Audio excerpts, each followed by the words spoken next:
الله وبركاته. الحمد لله الحمد لله وكفى وسلام على عباده الذين اصطفى. أما بعد فأعوذ بالله من الشيطان الرجيم.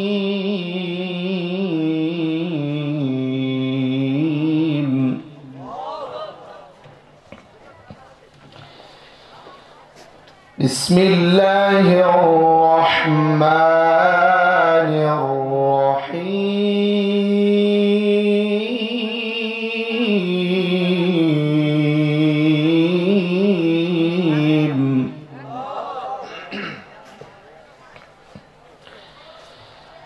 يرفع الله الذين آمنوا منكم والذين أوتوا العلم درجات.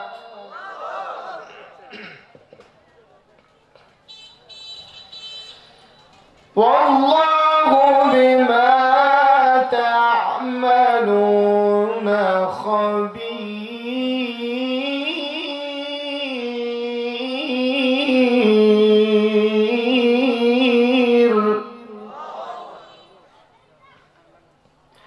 وقال النبي صلى الله عليه وسلم: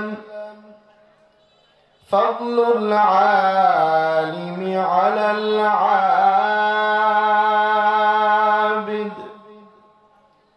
كفضلي على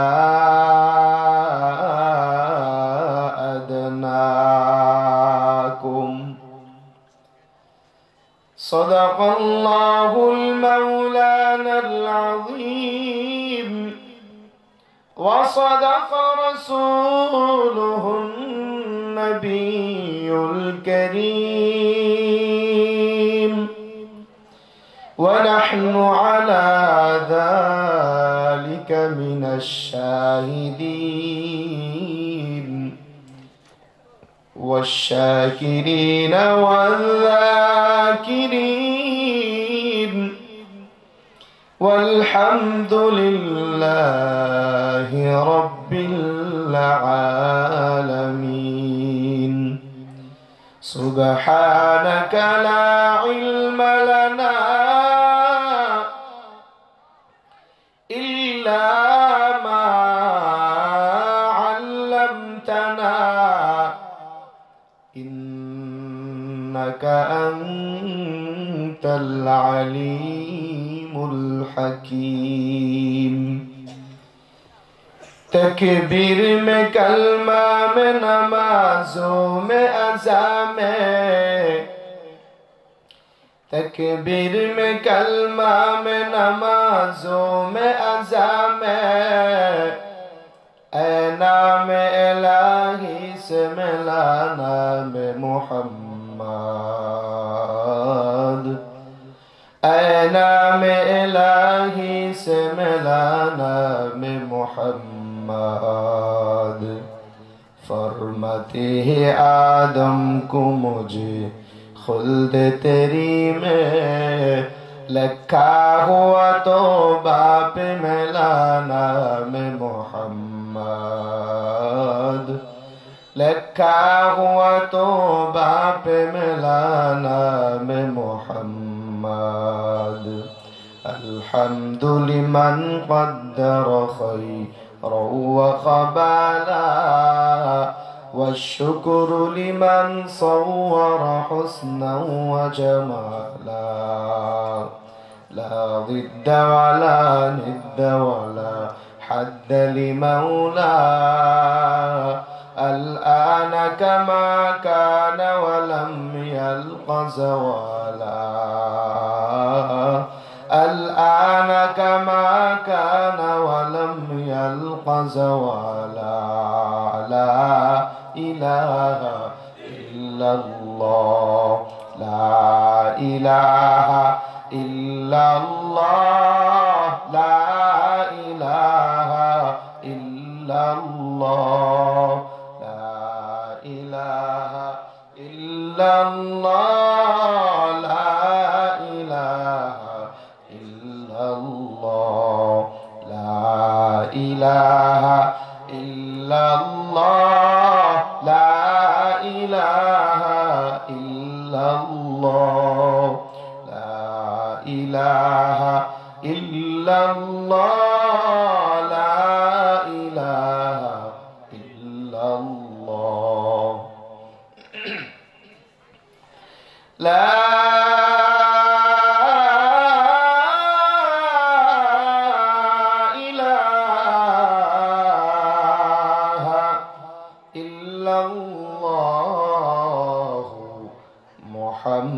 মুহাম্মাদুর রাসূলুল্লাহ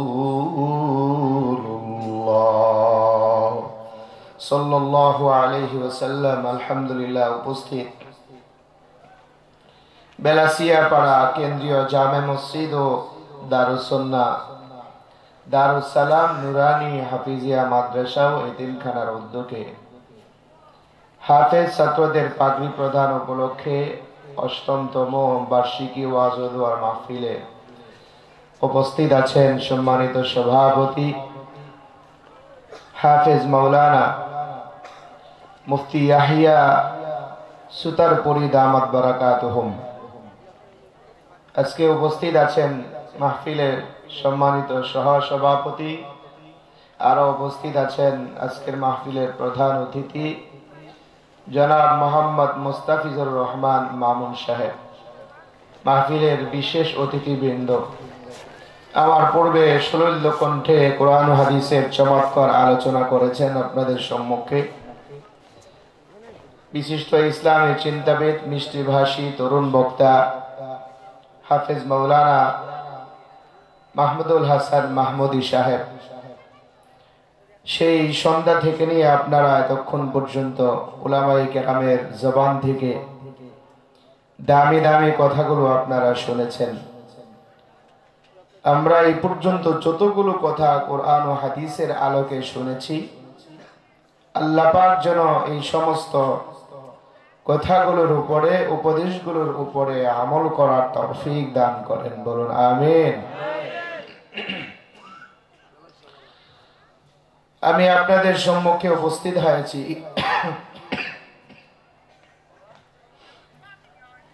আপনাদের উপস্থিতির অবস্থা দেখে মনে হয় আমিও বেশিক্ষণ কথা বলতে পারবো না।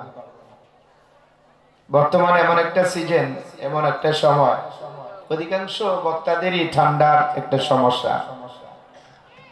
এই নিয়ামতে আমিও ভুগতেছি মুহতারাম হাজিরিন। তবে আপনাদের উপস্থিতি থাকলে আর একটু আবেগ পাইতাম, আগ্রহ পাইতাম। উপস্থিতি যেহেতু কম, সময় বেশি নিব না। আমি কিন্তু আপনাদের একটা সুনাম শুনেছিলাম স্টেজে ওঠার আগে, রাত্রে যত গভীর হয় আপনারা নাকি নড়াচড়া করেন না, কিন্তু এটার উল্টা দেখলাম আপনারা আমাকে দেখেই চলে গেছে। যাই হোক, আল্লাহ পাক আমাদের সকলকে বোঝার তৌফিক দান করেন, বলুন না আমিন। একটু নাড়াচাড়া দিবেন, কারণ অনেকক্ষণ তো আপনারা বয়ান শুনেছেন।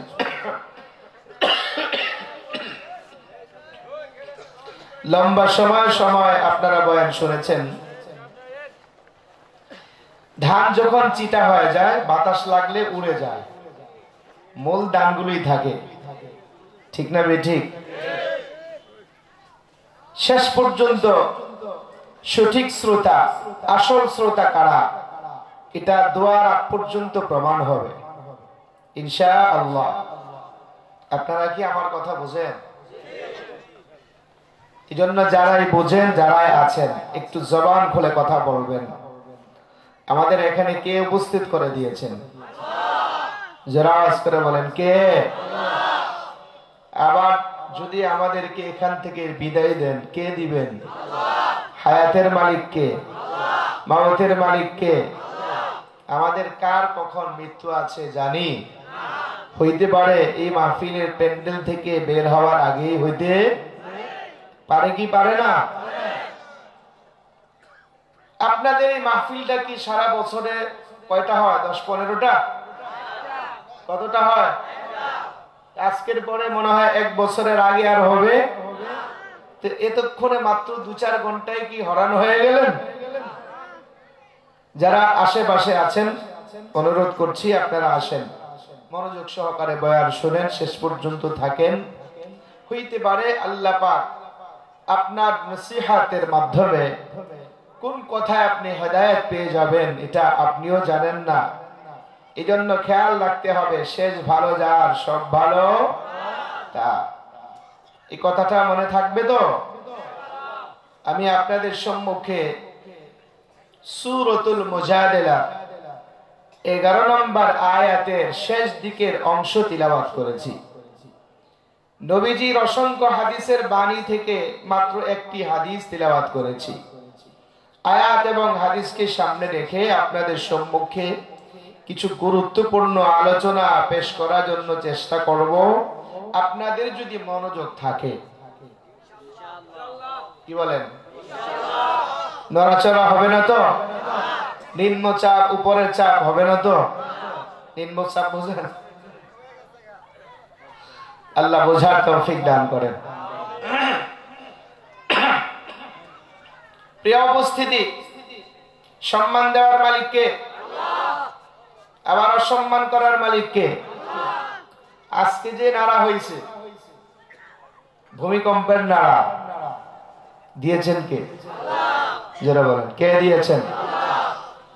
আল্লাহ মাঝে মাঝে আমাদেরকে ভয় দেখায়। আমরা ভয় তো পাই না, এজন্য ভয় দেখায়। আমরা আল্লাহকে ভুলে যাই, আল্লাহ আমাদেরকে মাঝে মাঝে স্মরণ করায় দেয়, বান্দা তুই বলতে পারস আমি কিন্তু তোরে ভুলি নাই। আল্লাহ আমাদেরকে মাঝে মাঝে শিক্ষা দিতে চায়। আল্লাহ আমাদেরকে মাঝে মাঝে ডেকে ভয় দেখায় আল্লাহর পথে নিয়ে যাইতে চায়। আমরা আল্লাহর পথকে হারিয়ে ফেলি, আল্লাহ পাক আমাদেরকে আল্লাহর ভয় দেখায় জান্নাতের পথে উঠায় দিতে চায়। আল্লাহ তাআলা কোরআনে কারীমের মধ্যে এক জায়গায় বর্ণনা করেছেন, আসো ফিরে আসো আমার নাজাতের দিকে, আমার মাগফিরাতের দিকে ফিরে আসো। কারণ গুনাহ করতে করতে আমাদের আমলনামায় অসংখ্য গুনাহ হয়ে গেছে। এত পরিমাণে গুনাহ হয়ে গেছে যে আমাদের গুনাহ জমিন বহন করতে পারে না, এজন্য মাঝে মাঝে নাড়াচাড়া দিয়ে উঠে। গুনাহ অত্যন্ত বেশি হয়ে গেছে, আল্লাহ পাক সতর্ক করায় দিতে চায়। গুনাহ যত বেশি হয় মাফের সুযোগও রবের কাছে থাকে। আল্লাহ পাক রব্বুল আলামিন কোরআনে কারীমের এক জায়গায় বর্ণনা করেছেন, ওয়াসারিউ ইলা মাগফিরাতিন মির রাব্বিকুম ওয়া জান্নাহ وجنة عرضها السماوات والأرض أعدت للمتقين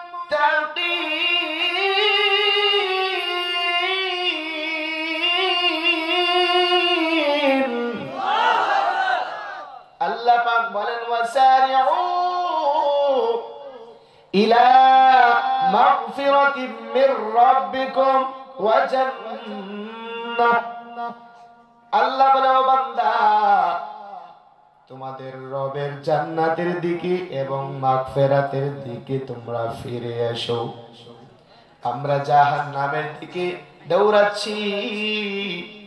কার চেয়ে বেশি গুনাহ করতে পারি, কার চেয়ে বেশি জাহান্নাম অর্জন করতে পারি, কার আগে কে জাহান্নামের দিকে যাইতে পারি, আমরা এই দিকে আমরা অগ্রসর হয়ে গেছি। আল্লাহ পাক রব্বুল আলামিন আমাদেরকে ফিরে আসতে ডাকে, বান্দা সামনে আর যাবে না, সামনে তোমার জন্য ভয়ঙ্কর অবস্থা আছে, তোমার জন্য সামনে জাহান্নাম আছে। এই বান্দা তুমি সামনে অগ্রসর হবা না, বান্দা তুমি ফিরে এসো, বান্দা তুমি মাগফিরাতের দিকে ফিরে এসো, এই বান্দা তুমি জান্নাতের দিকে ফিরে এসো। আল্লাহ পাক রব্বুল আলামিন আমাদেরকে ডাকে। আমরা হয়তো গুনাহ করতে করতে এই পরিমাণে গুনাহ করে ফেলেছি, হাতের যে কত গুনাহ হয়ে গেছে, জবানের যে কত গুনাহ, আমাদের চোখের কত গুনাহ। এই আল্লাহ পাকের বান্দা 24 ঘন্টা একটা গুনাহের অস্ত্র তো সব সময় থাকে, মোবাইল ফোনের অস্ত্র, এর মধ্যে গুনাহের একটা বড় গোডাউন আছে, ফেসবুকের ঝামেলা, ঠিক না বেঠিক? এই ফেসবুকের গজবের মধ্যে মানুষ দিনে রাতে 24 ঘন্টা ডুবে থাকে, চাইলেও গুনাহ থেকে ফিরে যায় না। এই জন্য আল্লাহ পাক আমাদেরকে স্মরণ করায় দিতে চায়, এ বাংলাদেশের মানুষ, তোমাদেরকে আমি স্মরণ করায় দিচ্ছি, তোমরা আমাকে ভয় করো, আমার শাস্তি বড় ভয়ঙ্কর, আমার আযাব বড় ভয়ঙ্কর। এ বান্দা আমি তোমাদেরকে মাঝে মাঝে জমিনে ভূকম্প দিয়ে আমি একটু তোমাদের অন্তরে আখিরাতের কথা স্মরণ করায় দিতে চাই। আল্লাহ পাক রব্বুল আলামিন সূরাতুল হজ্জের প্রথম আয়াতের মধ্যে আল্লাহ বর্ণনা করেছেন, ইয়া আইয়ুহাল্লাযীনা আমানু তাকু রাব্বাকুম ইন্না জালজালাতাস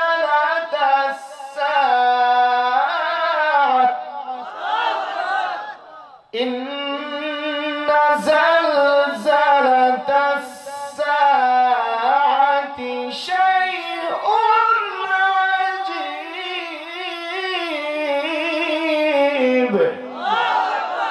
আল্লাহ বলে, ইয়া আইয়ুহান নাস, হে মানুষের দল, ইত্তাকু রাব্বাকুম, তোমরা তোমাদের রবকে ভয় করো। কেন ভয় করবা? আল্লাহ বলে, আমি ভয়ঙ্কর এই জন্য না, আমাকে এই জন্য ভয় করবা না। মানুষ তো ডাকাত দেখলে ভয় পায়, সাপ বিচ্ছু দেখলে ভয় পায়, ভয়ঙ্কর জিন ভূত দেখলে ভয় পায়। এই জন্য কি আল্লাহকে ভয় করার জন্য বলছে? না না, আল্লাহ পাক রব্বুল আলামিন বলে, আমি ভয়ঙ্কর নয়, তবে আমার আযাব বড় ভয়ঙ্কর।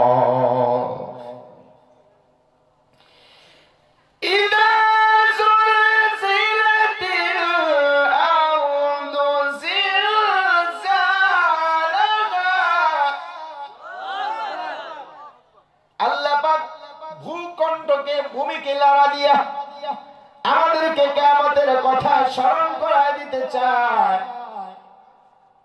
আল্লাহ পাক রব্বুল আলামিন জমিনের মধ্যে যখন কিয়ামত, আল্লাহ পাক পৃথিবীটা ধ্বংস করে দিবে কিয়ামতের মাধ্যমে, এটা মাত্র একটু নাড়া দিয়া, মাত্র 6-7-10 সেকেন্ডের একটা সময়, এটা নাড়া দিয়া আমাদেরকে স্মরণ করায় দিতে চায়, বান্দা কিয়ামতের আযাব কিন্তু আরো বড় ভয়ঙ্কর।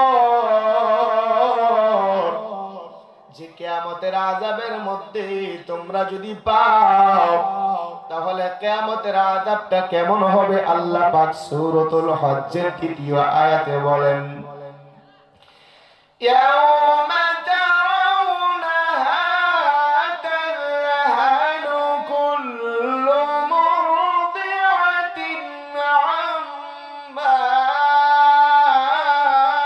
আরদা'আত ওয়া তাদা'উ কুল্লু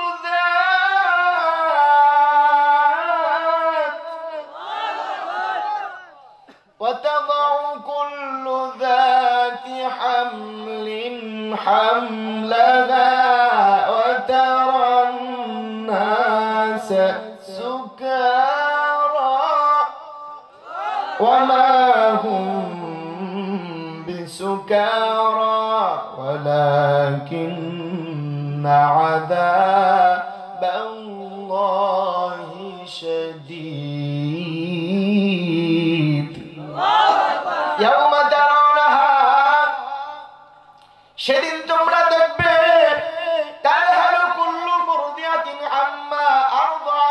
ওয়াতাদাউ কুল্লু যাতি হামলিন হামলাহা। সেদিন মানুষ পাগলের মতো হেলতে দুলতে থাকবে, এমনকি পেটের ভিতরে যাদের সন্তান রয়েছে তাদের সন্তান পর্যন্ত ভূমিষ্ঠ হয়ে যাবে। এ আল্লাহ পাকের বান্দা, সেদিন মানুষ পাগলের মতো হেলতে আর